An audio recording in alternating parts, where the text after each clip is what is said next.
E agora as notícias aí do setor que mais gera riquezas para o Brasil. Claro que eu estou falando do agronegócio. Raíssa Lomonte chega com o nosso SBT Agro.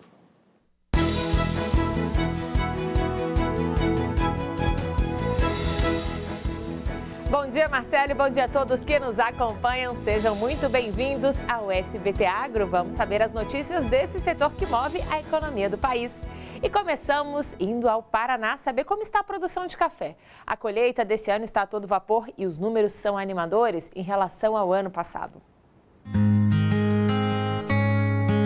Um cafezinho quente, passado na hora, é bom demais, né? Mas quando a gente vai saborear uma xícara de café, não dá para esquecer o trabalho árduo que envolve a produção dessa bebida extraordinária. E tem muito trabalho, viu?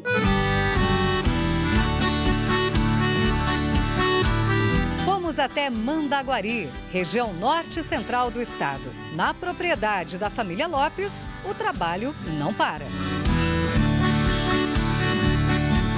A cafeicultura passou por um momento difícil em 2021, nós tivemos geadas, né? E as lavouras tiveram um depauperamento muito sério. 2022 nós tivemos um bom ano. E proporcionou o quê? Essa colheita maravilhosa que a gente está tendo agora. E que a gente vê uma perspectiva muito boa para o ano que vem também. Esse inverno de 2023 foi um inverno ameno, as temperaturas foram boas, favoráveis à cultura do café. Nós temos aqui os botões florais já aparecendo e devemos ter uma boa safra também para 2024. Segundo dados do DERAL, Departamento de Economia Rural, a área do cultivo do café no Paraná este ano está próximo de 26 mil hectares, praticamente a mesma do ano passado. A estimativa é colher aproximadamente 42 mil toneladas, quase 43% a mais do que em 2022, quando foram colhidas 29 mil toneladas. O ano passado, 2022, foi um ano difícil e com isso ocorreu muitas floradas assim, em momentos desiguais e também acaba ocasionando uma colheita mais tardia. Então esse ano já era para estar acabando a colheita, mas ainda estamos no meio dela ainda, por incrível que pareça. E olha que em meio a essa imensidão aqui, a esse cafezal, a gente encontra um trabalho em família, um trabalho manual. Está aqui o seu Oswaldo, o filho dele, seu José. Seu Oswaldo, vamos conversar aqui com o senhor. Quantos anos, seu Oswaldo? 85. 85? É, Quanto tempo na lida do café? uns 50 e poucos anos. Muita alegria, né? Muitos anos de vida que eu já tenho, eu quero outro tanto de vida. É bom estar trabalhando junto, né? Tá com quantos anos, seu Zé? Eu tô com 57. 57? É. Vai continuar até quando Deus der força, hein? É, até quando aguentar, né?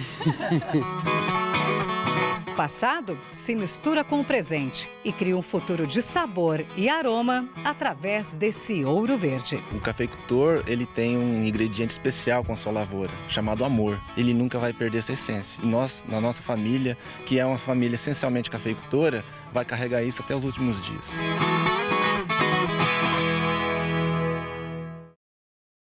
Do café, agora a gente fala de carne bovina. Os preços vêm caindo nas prateleiras do supermercado, mas a queda é maior ainda quando se trata do preço pago ao pecuarista. Analistas avaliam que esse cenário é reflexo das margens pequenas que os varejistas tiveram durante a pandemia, conseguindo somente agora se reequilibrar. Outro fator que influencia nos preços é a quantidade de carne que deixou de ser exportada. As exportações vinham muito bem. E aqui, mais ou menos ali, esse ano tivemos dois problemas, né, de exportação, que foi a vaca louca, né, que gerou uma super oferta, ao não exportarmos e termos uma oferta maior, gerou uma super oferta. Então foi o primeiro grande impacto de oferta de carne que nós tivemos mais ou menos ali em março até junho. E aí, em junho, as exportações começaram a se recuperar e miaram de novo. Em julho, elas miaram de novo. A China, principalmente, parece que um excesso de estoques lá, esse estoque que estava retido acabou chegando lá e não saiu essa carne toda no mercado. Então, nós ficamos com mais um processo de carne de junho para cá retido aqui dentro. E isso gerou mais uma super oferta. O que acontece é que essa queda de preços muito forte ao produtor, porque houve uma super oferta, gerou prejuízos. Então os produtores estão tendo prejuízos na produção de carne muito fortes. E esse prejuízo tem desincentivado produtores a continuarem produzindo, porque não é viável. Cada lote que eu produzo, eu perco dinheiro. Começou a entrar um processo onde esse desincentivo que ocorreu há uns meses atrás está chegando com menos carne agora. Então começamos a ter um pouco menos de oferta agora, que pode estabilizar ou até termos uma alta nos preços do boi, que deve se refletir no preço da carne mais à frente. E se as exportações chinesas, que não foram tão bens por 2, 3 meses, porque havia um estoque, se esse estoque for consumido e começar a demandar também, então nós temos mais um input de demanda. Então o ciclo está mudando.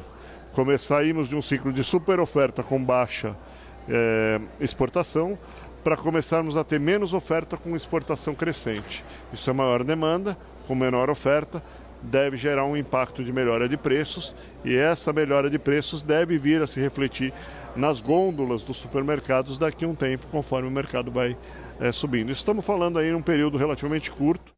E na região central de Rondônia, produtores rurais estão investindo em calcário para a preparação do pasto que vai servir de alimento para o gado. Vamos saber as vantagens desse sistema agora com a Ellen Araújo e Jean Dias.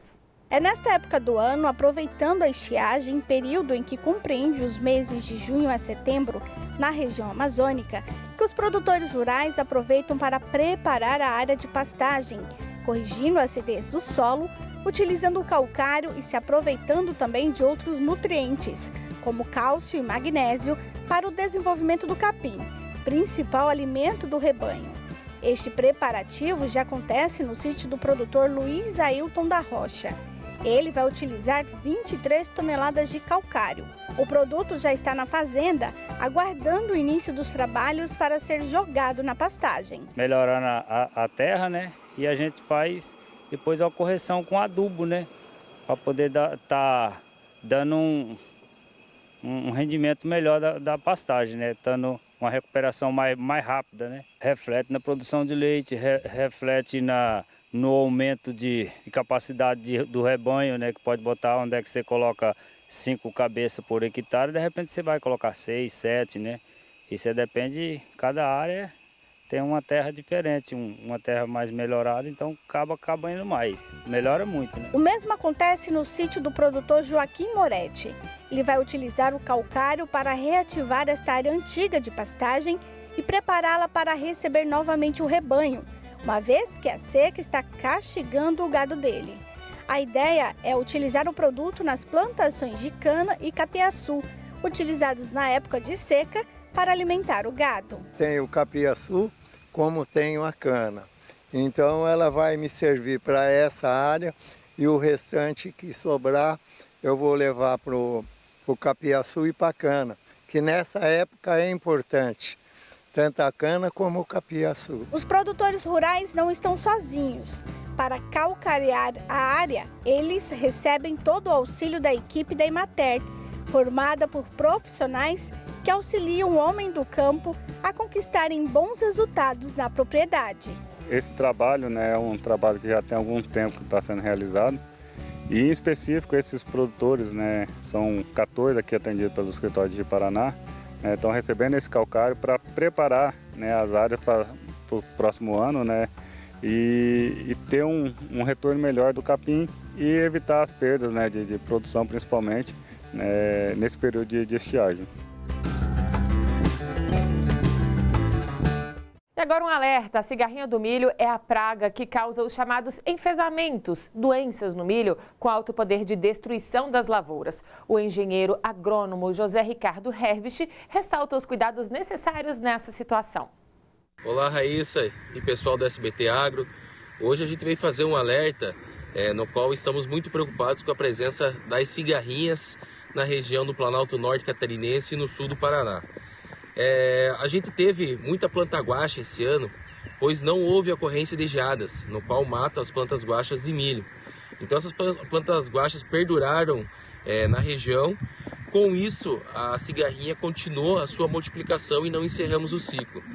Se essas cigarrinhas estiverem realmente infectadas, no qual a gente vai estar fazendo os testes, é de uma preocupação muito grande, pois a gente já vê cigarrinhas no cartucho, nessa lavoura, e já vê também nas armadilhas, a gente vê grande quantidade de cigarrinhas. Então a gente está numa lavoura, numa fase inicial, onde já tiveram controles Já foram feitas aplicações para controlar a cigarrinha e realmente ela continua e perdura nas lavouras. É um alerta que a gente faz, é um cuidado que nós temos que ter, monitorem, fiquem em cima, vão ver as lavouras, façam as aplicações, façam os manejos químicos e biológicos necessários, pois realmente essa praga pode nos levar a perdas muito grandes. Um abraço, obrigado. E é hora de saber a previsão do tempo e como ele vai interferir nas culturas agrícolas ao longo da semana. Olá a todos, aqui é Marco Antônio, né? E vamos para as nossas atualizações climáticas para essa semana. Olha, acho que o grande destaque realmente é para as temperaturas elevadas. Após a passagem de uma massa de ar polar que levou ao declínio das temperaturas no sul do Brasil, depois da passagem de uma frente fria, né? Teve uma frente fria que levou chuvas torrenciais novamente para o Rio Grande do Sul, Santa Catarina. Agora entrou uma massa de ar polar que diminuiu as temperaturas, mas a tendência para essa terceira semana de setembro é de temperaturas bastante elevadas e tempo bastante seco. Dificilmente haverá chuvas generalizadas. Somente na próxima semana, na semana do dia 25, é que realmente as frentes frias voltam a avançar pelo sul do Brasil e aí sim levar chuvas generalizadas a grande parte do Brasil. E essa deverá ser, aí a última semana de setembro, deverá ser marcada pela primeira grande chuva generalizada da temporada. Ou seja, assim que iniciar a primavera, que inicia-se no próximo sábado, dia 23, a tendência realmente é de as chuvas começarem gradativamente a ocorrer, ter uma frequência maior ao longo aí, desse final de setembro e principalmente ao longo de outubro. Falando em clima, situação difícil no Rio Grande do Sul. Com as cheias dos rios, produções foram devastadas e mais de 29 mil animais morreram. As informações agora com a nossa colunista Alessandra Bergman. Os números de produtores rurais, produções e propriedades afetados pelas cheias dos rios gaúchos nos últimos dias ainda são parciais, mas já são assustadores. Na pecuária, morreram mais de 29 mil animais, entre bovinos de corte, de leite, suínos e aves. Mais de 11 mil propriedades rurais foram atingidas. O Vale do Taquari, principal região afetada, responde por 21% do total da criação de aves de corte no Rio Grande do Sul e teve granjas debaixo d'água. A tragédia que arrasou cidades inteiras gerou danos consideráveis em 6 frigoríficos de aves da região. O primeiro levantamento da Associação Gaúcha de Avicultura indica um prejuízo inicial de 220 milhões. Na produção leiteira, pelo menos 500 mil litros de leite não foram coletados e 10 mil hectares de pastagens foram danificados. Muitas lavouras atingidas, com perdas principalmente em grãos, onde houve muito acamamento, que é quando a planta cai para o lado e compromete o crescimento. O governo federal anunciou mais de 700 milhões de reais em recursos e o estado disponibilizou 10 milhões de horas-máquina para auxiliar nos trabalhos de recuperação. O problema é que o exemplo do Rio Grande do Sul pode ser só o início de um El Niño severo que vai afetar todo o Brasil na primavera que começa agora. De grau moderado a forte, provocando impactos diferentes em cada região do país. O sul com mais chuva, o norte e o nordeste com tendência seca e aumento de incêndios. Tem sido difícil dar boas previsões aqui para os produtores rurais brasileiros. A gente segue acompanhando essa situação lá do Rio Grande do Sul. Agora vamos falar de um prato tradicionalmente piauiense, que é a cara do agro, Maria Isabel. Mas você sabe de qual cidade foi a criação da primeira receita no estado? Veja agora na reportagem do Francisco José. Uma iguaria que sempre marca presença no cardápio do piauiense, tão importante e requisitada que ganhou um evento só para ela. Mas você sabe por que essa mistura de arroz com carne de sol se chama Maria Isabel? O escritor Enéas Barros, autor do livro O Escravo e o Senhor da Parnaíba, explica que a origem do termo pode estar ligada à história da antiga vila de São João da Parnaíba, hoje cidade de Parnaíba. Maria Isabel era o nome da esposa do Simplício Dias, que era dama de companhia de Dona Maria I. Eles aproveitaram o arroz com a carne seca, fizeram a mistura, criaram o prato e homenagearam a esposa do Simplício Dias com o nome de Maria Isabel. Existem outras versões que explicam a origem do nome Maria Isabel, mas essa contada pelo escritor Enéas Barros, convenhamos, está bem fundamentada. É muita coincidência você encontrar uma pessoa de um patrimônio daquele, de uma pessoa conhecida como ele era, né? O Simplício era muito conhecido até a nível nacional, e ele trabalhou na época da independência do Brasil, né? E o Simplício tinha essa produção de arroz muito grande e o charque. Então a junção de um com o outro gerou o prato Maria Isabel.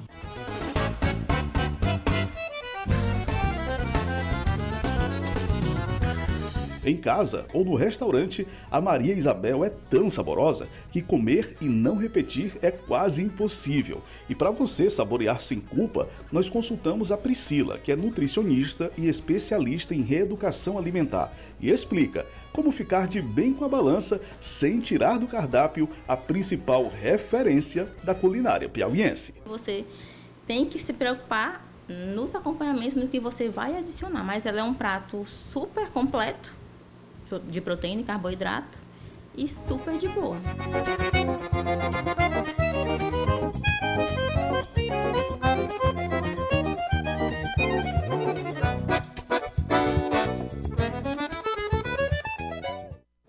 Um prato delicioso que chega à mesa dos brasileiros graças ao empenho dos produtores rurais. E essa edição do SBT Agro vai ficando por aqui. Muito obrigada pela sua companhia. Uma ótima semana com bons negócios. Marcelo, é com você. Tchau, tchau.